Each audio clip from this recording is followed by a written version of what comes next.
Merci. Quand Régis rentre avec ses courses, c'est toujours à qui tout double.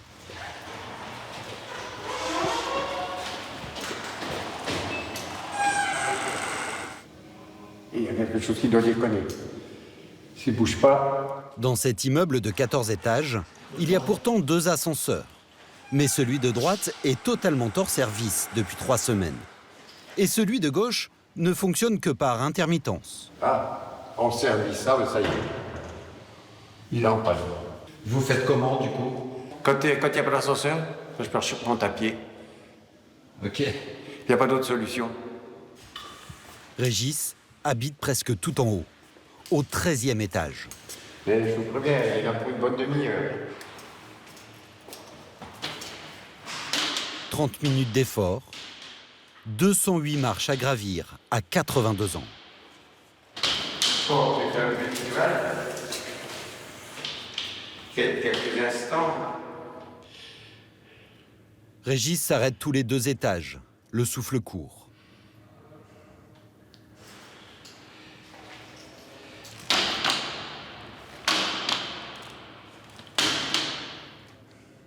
Qu'est-ce que vous ressentez là?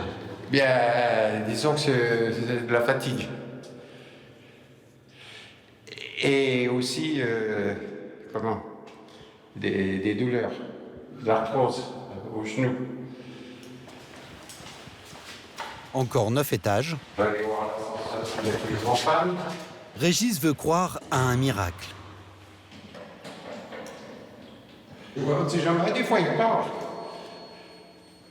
Et là, il n'a pas l'air de repartir. Chaque jour, des millions de Français prennent l'ascenseur sans même y penser. Mais dans certains quartiers, il fait vivre un enfer aux habitants. C'est le moyen de transport le plus utilisé. 1 million de kilomètres parcourus chaque jour. Mais aussi 4000 pannes quotidiennes.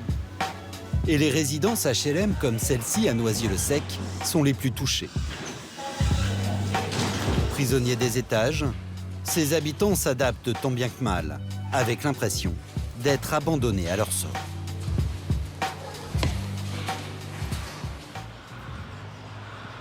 Le 13e étage, Régis l'a finalement atteint.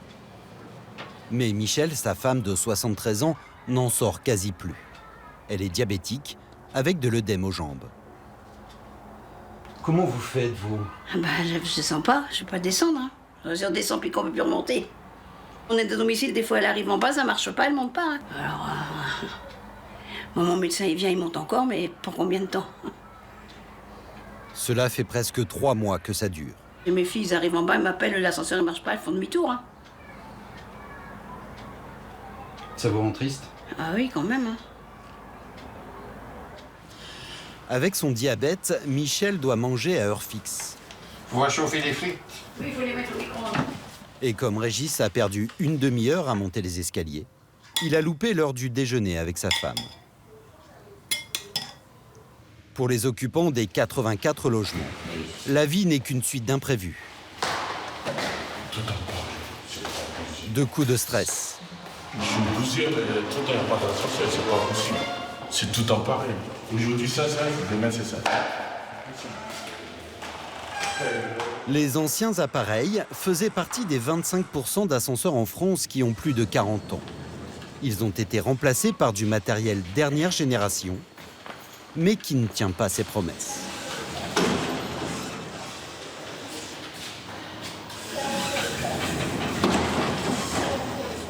De façon aléatoire, les portes se bloquent. L'ascenseur devient inutilisable. S'il te plaît, descends l'ascenseur. Et voilà. C'est quand il veut. C'est comme un jeu de poker. Et voilà, c'est reparti. Je vais le prendre, j'espère qu'il va fermer. Il faut parfois près de 20 minutes avant que les portes de l'ascenseur ne veuillent bien se fermer. Voilà, c'est l'ascenseur qui décide en fait. Ici, les locataires sont à la loi de l'ascenseur. Voilà, nous vivons au rythme de l'ascenseur. Voilà. Voilà. fais comme moi, là. C'est ce que je craignais, voilà. Voilà.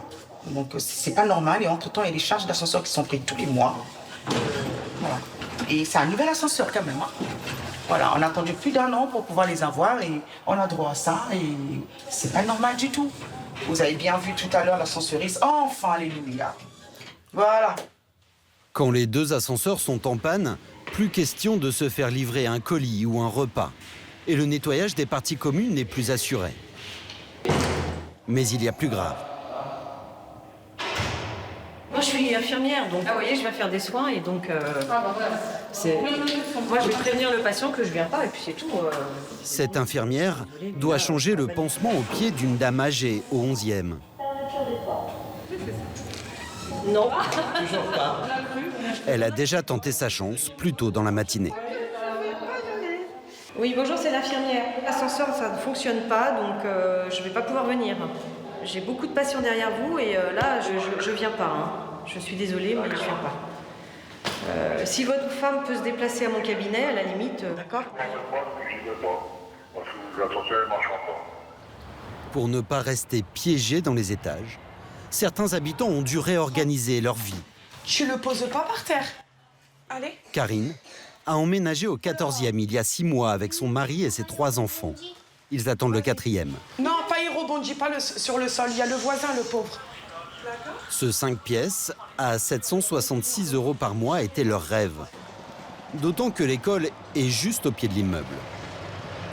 C'est très rapide. Il y a juste à descendre l'ascenseur, à marcher le long là, de ce trottoir et l'entrée se fait juste devant là. Il y en a pour 2 minutes, même pas. Mais ça, c'est sans compter les problèmes d'ascenseur. À 40, on sort. À 37, vous mettez vos chaussures et à 40, on sort. Il faut au moins 10 minutes pour descendre et encore. Par prudence, elle réveille donc ses enfants 30 minutes plus tôt. Mais à 8, 6 et 3 ans, descendre 14 étages est une corvée. Toi, Bonhomme, qu'est-ce que tu en penses de l'ascenseur? J'aime pas parce qu'on devra descendre à pied et ça nous fait mal aux jambes. Et toi, t'aimes bien les escaliers? Elle a détesté. Allez, vite, vite. Il est quelle heure? Vous voyez, là, je vais commencer à stresser. Il est 40. L'école ferme ses portes dans 20 minutes. Je vais devoir porter votre sœur à un moment donné, je pense. Sérieux? La surprise ici, c'est quand l'ascenseur fonctionne. Mais non. Une fois à l'intérieur, une angoisse. Arriveront-ils sans encombre jusqu'au rez-de-chaussée?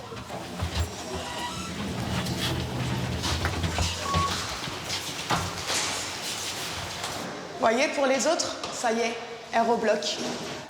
J'ai eu une grosse chance. C'est imprévisible. Voilà. Donc, je suis très contente d'être descendue. J'arrive pile à l'heure pour mes enfants.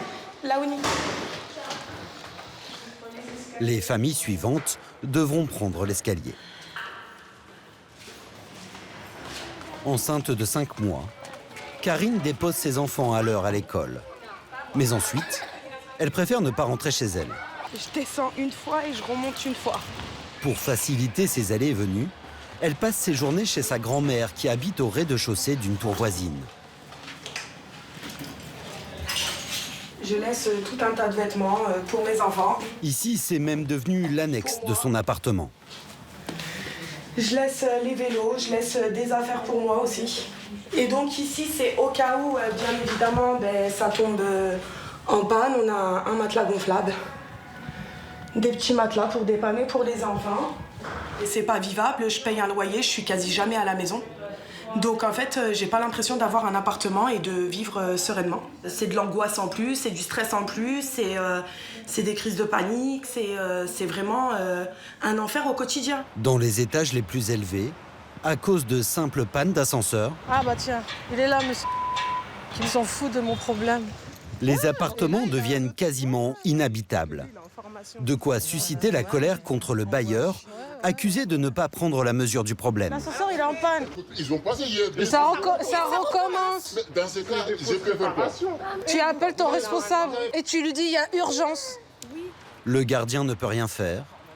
Sabrina décide d'appeler directement l'office HLM. On a appelé plusieurs fois le technicien, mais c'est toujours la même chose, toujours les mêmes problèmes. Là, on n'a plus la main, quoi. Là, c'est à vous de voir ce que vous pouvez faire de votre côté, parce que nous, on ne sait plus quoi faire, on craque, là. Les techniciens, ils vont intervenir. Ils vont intervenir quand? J'ai pas de date. Au revoir. Voilà, on va rester comme ça, sans ascenseur, tant pis pour nous. Il faut qu'ils se rendent compte de notre mécontentement, on est en colère, on loupe des rendez-vous importants, on se met en retard à cause d'eux. Dalida, vous connaissez? Les paroles. Eh ben, c'est que ça. Comment expliquer une telle situation alors que le bailleur social a investi 1 500 000 € pour des ascenseurs neufs? Ces modèles sont-ils vraiment adaptés à un usage intensif? On a des équipements qui sont, je vous disais, plus modernes et plus sensibles en termes de sécurité. Donc on a tous aussi, avec les anciens équipements, des tendances à bloquer la porte pour pouvoir y accéder parce que l'ascenseur va démarrer, mettre un pack d'eau pour le bloquer, pouvoir rentrer ses courses. Toutes ces pratiques, l'ascenseur tolère moins aujourd'hui. Bloquer la porte, on l'a tous fait avec un pack d'eau, oui. temps de décharger les courses. Ça ne paraît pas être un mauvais usage d'un ascenseur. Sur ces ascenseurs aujourd'hui, il existe des détecteurs de toute hauteur et ils sont fragiles, ces détecteurs. Une mauvaise utilisation, mais aussi, selon le bailleur, des actes de vandalisme. Dans l'ascenseur de droite, la carte mère aurait été endommagée. Dans celui de gauche, c'est la cellule de détection qui aurait été arrachée. Depuis, le réparateur sous contrat avec le bailleur peine à effectuer une réparation durable. On va au 14e étage. Oui, on va commencer par le 14e étage pour la pétition. Les habitants, eux, ne souhaitent qu'une chose, retrouver une vie normale. On va essayer de changer les choses, tu vois. Parce que là, franchement, on se fout de nous, là. Ouais, on se fout de nous. Vraiment. En attendant, Allez, courage. maigre compensation. Le bailleur s'est engagé à rembourser les charges d'ascenseur aux locataires. Allez.